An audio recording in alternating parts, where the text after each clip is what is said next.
শাহবানের কবর, গোলাপ শাহর কবর, কল্লা শাহর কবর, এই দেশে যত কিছু কবর আছে সবগুলোকে লাঠি মেরে ভেঙে দাও।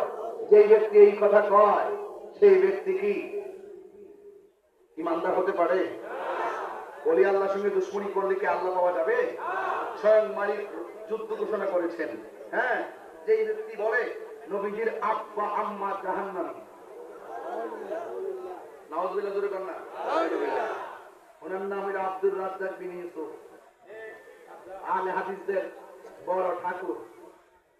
আমি তো কিছু লোক আছে না, এই মুরব্বী মানুষ বলেন আর যুবক বলেন, ওই কুর্তি ভাষা হইতে হাবুল হয়ে যায়।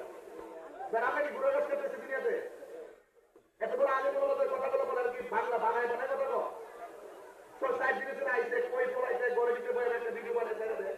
আমরা বলতে এসব পাবলিক মানুষ আইসে কয় না। যদি এই অষ্টগ্রাম আইসে যদি এই কথা কইতো নবীর আব্বা আম্মা জাহান্নামী, প্রত্যেকটা জুতা গালে যাই দিলে